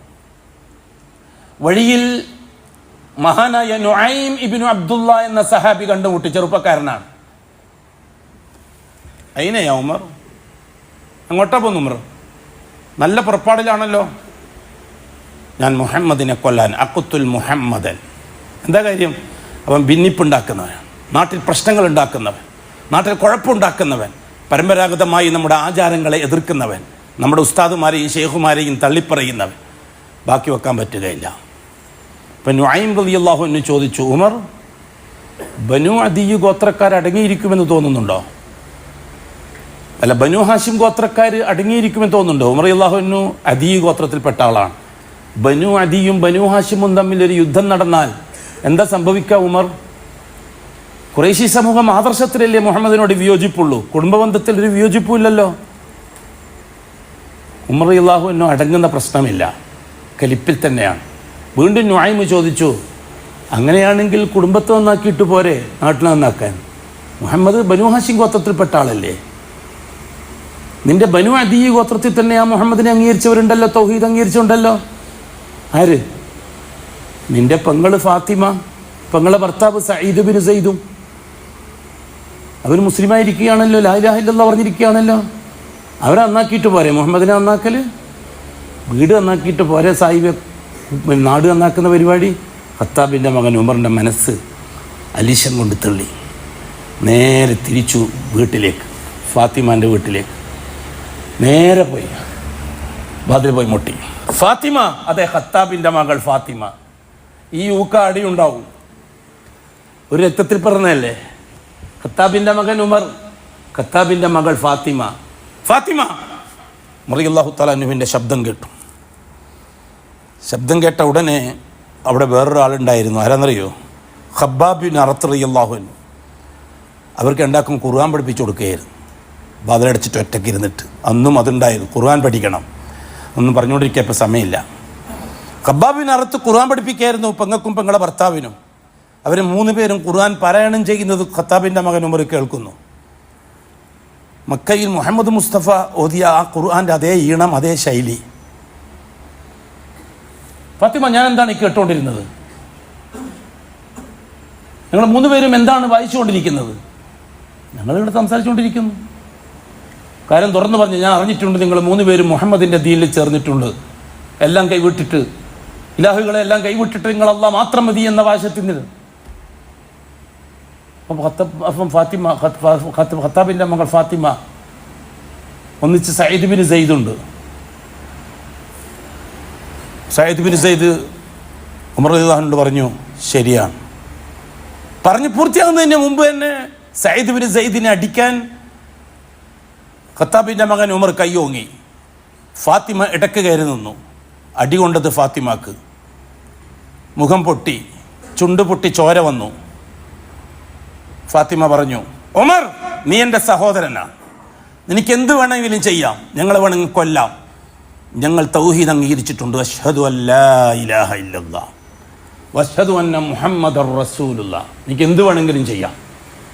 ഈ രക്തത്തിൽ കുളിച്ചെടുക്കുന്ന ഫാത്തിമാനെ കണ്ടപ്പോൾ രക്തബന്ധം, ആങ്ങൾക്ക് ഒരു പ്രയാസം, വിഷമം, മനസ്സൊന്ന് മാറി. അത് ഞാൻ നേരത്തെ സൂചിപ്പിച്ചിട്ടുണ്ട്, ഖത്താബിൻ്റെ മകൻ ഉമറിന് വേറെ താല്പര്യങ്ങളൊന്നുമില്ല, ആദർശം മാത്രമാണ് വിഷയം. ഔലിയാക്കളില്ലാത്ത അല്ലാഹ് ഇല്ല, വേറൊന്നും ആ ഖത്താബിൻ്റെ മകൻ ഉമറിന് അറിയണ്ട. ഇപ്പോഴാണെങ്കിൽ തിരിഞ്ഞിങ്ങനെ വരുന്നു, ഫാത്തിമ, നീ വായിച്ചുകൊണ്ടിരിക്കുന്ന ആ വാക്ക്, ആ ഏട് ഒന്ന് ഞാൻ ഒന്ന് വായിച്ചു നോക്കട്ടെ. ഉമർ, നീ ആകെ അരിശം കൊണ്ടിരിക്കുകയാണ്, പോയിട്ട് കുളിച്ച് വൃത്തിയാക്കി ഡ്രസ്സെല്ലാം മാറ്റിയിട്ട് ഒന്ന് മനസ്സൊക്കെ സമാധാനമാക്കിയിട്ട് വാ, ഞാൻ തരാം. കാരണം അവർ എന്തിനാണ് ചോദിക്കുന്നതെന്ന് അവർക്കറിയില്ലായിരുന്നു, നശിപ്പിക്കാനോ മറ്റോ. അനുസരിച്ചു. ആ അനുസരണം ഖത്താബിൻ്റെ മകൻ ഉമറിന് രാജപാതയിലേക്ക് വഴി തുറന്നു കിട്ടി. അനുസരിച്ചു വന്നു, ഏടെടുത്തു കൊടുത്തു. ഖത്താബിൻ്റെ മകൻ ഉമർ വായിക്കുകയാണ്, ത്വാഹ മാ അൻസൽനാ അലൈക്കൽ ഖുർആന ലിതശ്ഖാ ഇല്ലാ തദ്കിറതൻ ലിമൻ യഖ്ശാ ഇല്ലാ തദ്കിറതൻ ലിമൻ യഖ്ശാ. ത്വാഹ, ആരാണ് ഈ താഹ? അല്ലാഹുവിന് താഹ എന്നുള്ള പേരില്ലല്ലോ. മാ അൻസൽനാ അലൈക്കൽ ഖുർആന ലിതശ്ഖാ. അപ്പോൾ താഹ മുഹമ്മദാണ്. മുഹമ്മദ്, നിങ്ങൾ മശക്കത്താകാൻ വേണ്ടിയിട്ടും ബുദ്ധിമുട്ടാൻ വേണ്ടിയിട്ടും പ്രയാസപ്പെടാൻ വേണ്ടിയിട്ടും അല്ല ഞാൻ നിങ്ങൾക്ക് ഈ ഖുർആൻ ഇറക്കി തന്നിരിക്കുന്നത്. അതുകൊണ്ട് മനസ്സിന് നോവണ്ട, മെല്ലെ മെല്ലെ ദഅവത്ത് ചെയ്താൽ മതി. ഇല്ലാ തദ്കിറതൻ ലിമൻ യഖ്ശാ. ഭക്തിയുള്ളവർക്ക് ഉപദേശമാണ് മുഹമ്മദേ ഖുർആൻ. ആ രീതിയിൽ നീ വായിച്ചാൽ മതി. മറ്റുള്ളവർ അംഗീകരിക്കുന്നില്ല എന്ന് വിചാരിച്ചിട്ട് നീ വിഷമിക്കേണ്ട ഉമർ, മുഹമ്മദ് പ്രയാസപ്പെട്ടു. ഖത്താബിൻ്റെ മകൻ ഉമർ ചിന്തിച്ചു, ഇവിടെയും മുഹമ്മദോട് ആരോ സംസാരിക്കുകയാണ്. അന്ന് കേട്ടതും മുഹമ്മദോട് ആരോ സംസാരിക്കുകയാണ്, ഇപ്പോഴും മുഹമ്മദോട് ആരോ സംസാരിക്കുകയാണ്. ശരി, എനിക്ക് ആ മുഹമ്മദിനെ ഒന്ന് കാണണം. ഫാത്തിമ, എനിക്ക് മുഹമ്മദിനെ ഒന്ന് കാണണം. എന്തിനാ? എനിക്ക് ചില കാര്യങ്ങൾ സംസാരിക്കാനുണ്ട്. എന്താണ് സംസാരിക്കാനുള്ളത്? ഞാനും നിന്നോടൊപ്പം ഉണ്ട് ഉമർ. ഫാത്തിമ, ഖബ്ബാബ് ബിൻ അറത്ത് റളിയല്ലാഹു എന്നെ വിളിച്ചു നിർത്തി പുറത്തേക്ക് വന്നു. കോരി പറഞ്ഞു ഉമറിനെ, ഉമർ അബ്ശിർ യാ ഉമർ, സന്തോഷവാനാകുക ഉമർ. ഇന്നലെ വരെ അഷ്റഫുൽ ഖൽഖ് ദുആ ചെയ്യുന്നത് ഞാൻ കേട്ടിട്ടുണ്ട്. അല്ലാഹുമ്മ ഖവ്വിൽ ഇസ്ലാമ ബി അഹദിൽ ഉമറൈൻ. രണ്ടാലൊരു ഉമറിനെ തന്നിട്ട് എന്നെ ഒന്ന് സഹായിക്കല്ലാഹുവേ. ഈ ദീനുൽ ഇസ്ലാമിനെ ഒന്ന് ശക്തിപ്പെടുത്തിത്താ അല്ലാ, ഒന്ന് പരസ്യമായി ഇറങ്ങാൻ ഒരു വഴിയുണ്ടാക്കിത്താ അല്ലാ. ഒന്ന് ഉമർ ബിൻ ഖത്താബാണ്, മറ്റേത് അംർ ബിൻ ഹിഷാം അബൂജഹലാണ്. തീർച്ചയായിട്ടും നിങ്ങളെ കാര്യത്തിലാണ് അല്ലാഹ് ദുആ കബൂലാക്കിയിരിക്കുന്നത് ഉമർ. ഞാൻ വരാം മുഹമ്മദിനെ കാണിച്ചു തരാൻ. ഖത്താബിന്റെ കയ്യും പിടിച്ച് ഖബ്ബാബ് ബിൻ അറത്ത് റളിയല്ലാഹു തആല അൻഹു ദാറുൽ അർഖമിലേക്ക് പോവുകയാണ്, സലഫി സെന്ററിലേക്ക്. എന്തിനറിയോ? തൗഹീദ് അംഗീകരിക്കാൻ. അള്ളാഹനെ അംഗീകരിക്കാനല്ല, അള്ളാഹിന്റെ തൗഹീദ് അംഗീകരിക്കാൻ. ഞാൻ ആവർത്തിച്ച് പറയട്ടെ, അള്ളാഹിനെ അംഗീകരിക്കാനല്ല ഉമർ പോയത്, അംഗീകരിച്ച അള്ളാഹ് മാത്രമേ ഉള്ളൂ എന്ന് അംഗീകരിക്കാൻ പോയി. അഷ്റഫുൽ ഖൽഖിന്റെ ദാറുൽ അർഖമിൽ പോയി വാതിൽ മുട്ടി. നോക്കിയപ്പോൾ ഖത്താബിന്റെ മകൻ ഉമറാണ്. യാ റസൂലല്ലാഹ്, ഖത്താബിന്റെ മകൻ ഉമർ വന്നിട്ടുണ്ട്, വാളുണ്ട് കയ്യില്. എന്താ മനസ്സിലാകുന്നില്ല? 4 ദിവസം മുമ്പാണ് കലിമ ചൊല്ലിട്ട് മുസ്ലിമായിട്ട് ശിഷ്യത്വം സ്വീകരിച്ച ഹംസ അതിന്റെ ഉള്ളിലുണ്ട്. ബഹുമാനപ്പെട്ട ഹംസ റളിയല്ലാഹു തആല, അഷ്റഫുൽ ഖൽഖ് സല്ലല്ലാഹു അലൈഹി വസല്ലം തങ്ങൾക്ക് ഒരു കുലുക്കവുമില്ല. സഹാബാക്കൾ വേടിച്ച് വിറച്ചിരിക്കുകയാണ്. ഹംസ റളിയല്ലാഹു തആല എഴുന്നേറ്റിട്ട് പറഞ്ഞു, യാ റസൂലല്ലാഹ്, ഉമർ നല്ലതിനാണ് വരുന്നതെങ്കിൽ അള്ളാഹു ഉമറിന് നല്ലത് ഉദ്ദേശിച്ചിട്ടുണ്ടെങ്കിൽ യുസ്ലിം, ഉമർ മുസ്ലിം ആവും. ഇല്ലേ, ഞാൻ തയ്യാറ്, സമ്മതിച്ചാൽ മതി. അവൻ്റെ കയ്യിലുള്ള വാളെടുത്തുകൊണ്ട് അവനെ ഞാൻ കൊല്ലും, എനിക്കതിന് ധൈര്യമുണ്ട്. അപ്പോഴേക്കും വാതിൽ തുറക്കാൻ വേണ്ടി പറഞ്ഞു റസൂലുള്ളാഹ്. വാതിൽ തുറന്നു കൊടുത്തു.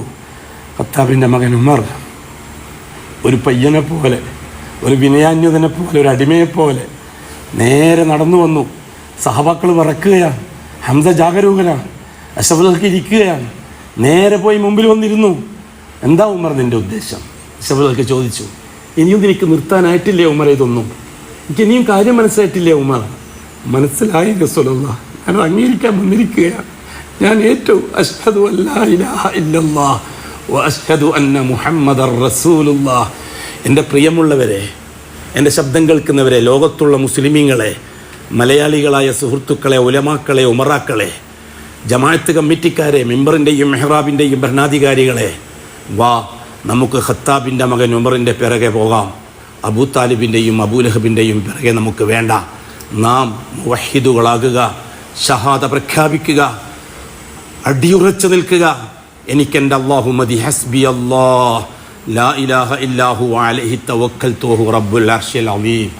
ഇൻഷാ അല്ലാഹ് തുടർന്നങ്ങോട്ട് എന്തൊക്കെയാണ് സംഭവിച്ചത്, അള്ളാഹു സമയവും അവസരവും അനുകൂലമാക്കി തന്നാൽ നമുക്ക് തുടരാം.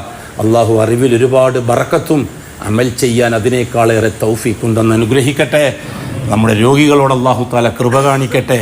അവൻ്റെ ഖുദ്റത്ത് കൊണ്ട് ശിഫയാക്കി കൊടുക്കട്ടെ. ക്യാൻസർ രോഗികൾ, കിഡ്നി രോഗികൾ, ഹാർട്ട് രോഗികൾ, ട്യൂമർ രോഗികൾ, മാനസിക രോഗികൾ, അപസ്മാര രോഗികൾ, ചെറുതും വലുതുമായ രോഗങ്ങളെ കൊണ്ട് വേദന തിന്ന് കഴിയുന്നവർ, അല്ലാഹ് നീ നിൻ്റെ ഖുദ്റത്ത് കൊണ്ട് ശിഫയാക്കി കൊടുക്കണേ. അല്ലാഹ് അലാ വസല്ലു വസല്ലിമു അല നബിയിൽ മുസ്തഫ വർ റസൂലിൽ മുർത്തല وقال مخبرا وآمرا إن الله وملائكته يصلون على النبي يا أيها الذين آمنوا صلوا عليه وسلموا تسليما اللهم صل وسلم على رسولك سيدنا محمد وعلى آله وصحبه وأتباعه ومن تبعهم بإحسان إلى يوم الدين اللهم رضنا شفيع خلفائه الراشدين المهديين أبي بكر وعمر وعثمان وعلي رضي الله عنهم وعن سائر الصحابة والقرابة كلهم أجمعين وارض عنا معهم برحمتك يا أرحم الراحمين اللهم اغفر للمؤمنين والمؤمنات والمسلمين والمسلمات الأحياء منهم والأموات اللهم إنك مجيب الدعوات وقاضي الحاجات طيب ثرانا وثراهم وجعل الجنة مأوانا ومأواهم اللهم أصلحنا وأصلح أئمتنا وأمتنا وولاتنا وولاة أمورنا اللهم اجعل أمورنا بأيدي خيارنا حتى يقودنا إلى الخير من هو خير منا اللهم انصر جيوش المسلمين وفك أسر المأسورين وقل الدين عن المدينين اللهم اكتب الستر والسلامة علينا وعلى والدينا وأولادنا وأزواجنا وعلى جميع الحجاج والعمار والزوار والغزاة والمجاهدين في سبيلك صاددين والدين في بدك وبحرك وجوك أجمعين يا رب العالمين ربنا اغفر لنا ولإخواننا الذين سبقونا بالإيمان ولا تجعل في قلوبنا غلا للذين آمنوا ربنا إنك رؤوف رحيم وصلى الله على خير خلقه محمد وآله وصحبه أجمعين والحمد لله رب العالمين.